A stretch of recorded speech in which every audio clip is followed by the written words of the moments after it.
Welcome to Inktober 2023. This is day one. The prompt is dream.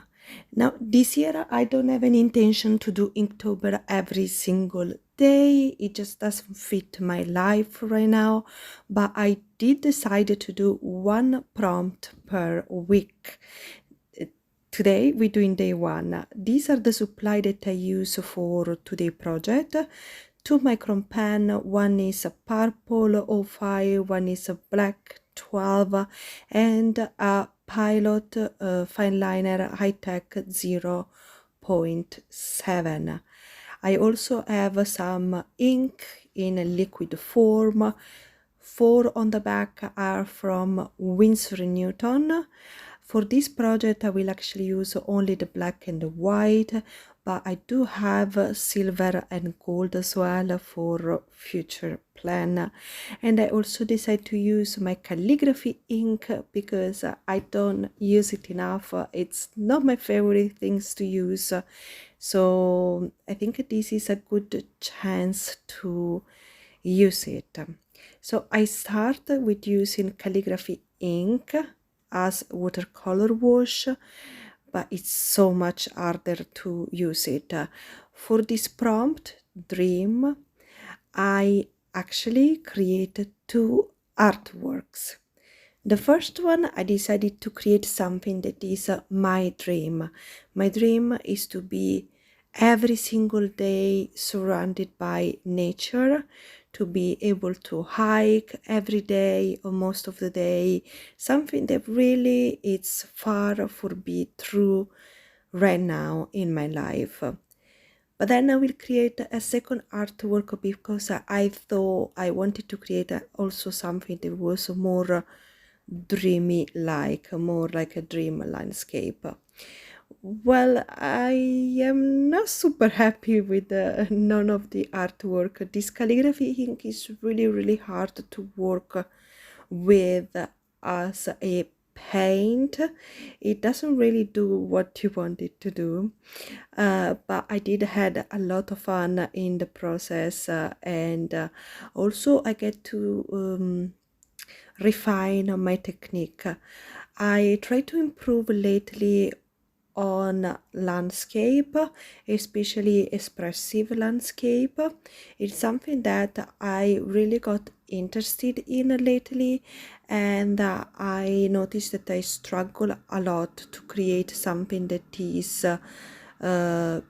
good looking and understandable, but still quite loose and free. So practice makes perfect, no? And this is my way to practice as expressive landscape as well.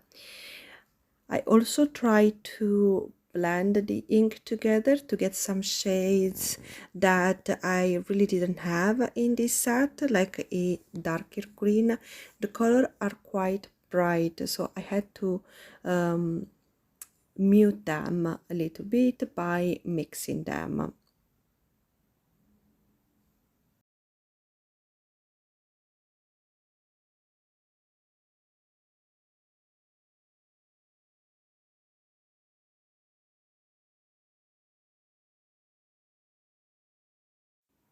I will soon use some white Winsor & Newton to create white ink, to create rocks around, and also to create some shading and some depth in the background.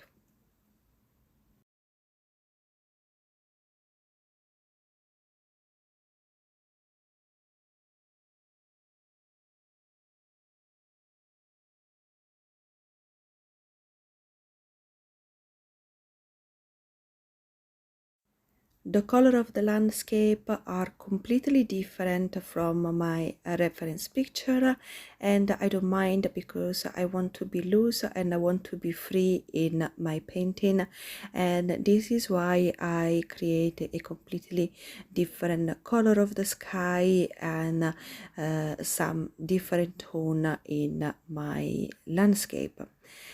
I use first for fine liner the purple one, but it's kind of a dark purple, so you don't really see that doesn't really come through, and I wanted to just reflect the color of the sky on my surface, but that doesn't really come through, as I said, so bummer. I'm using the thicker micron to just outline my rocks and create some more rocks on the foreground, and I'll give also more definition to the entire landscape, starting with the trees, with the line, and I'm using also my fine liner, the 0.7, to create more direction in my painting, and this is the final result. It's time to pass to my second artwork. I realize that my yellow is way too bright, and I try to tone it down by adding some orange next to it. And basically what I'm creating is also a landscape, but most of it is sky, and it should be like a dreamy sky, a fairy tale sky, but as you can see, it's just very hard to work with this calligraphy ink. They don't blend in.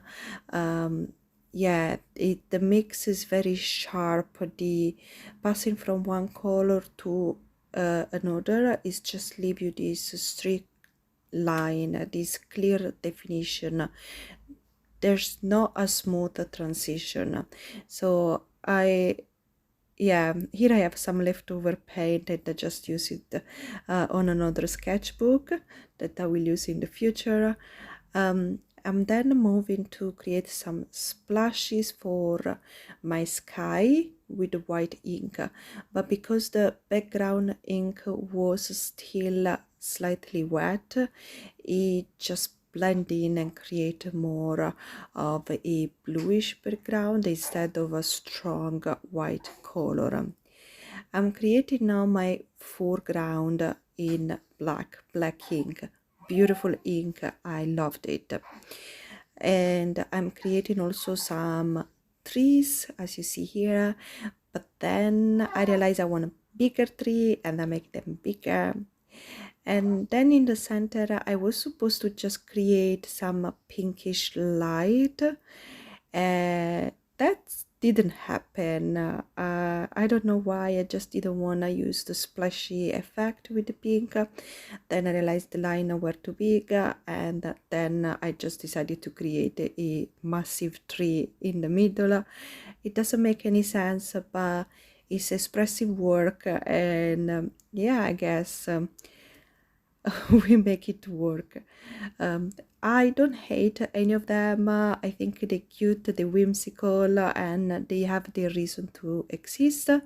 But yeah, this is the final result. Let me know what you think down in the comment, and happy Inktober, everyone.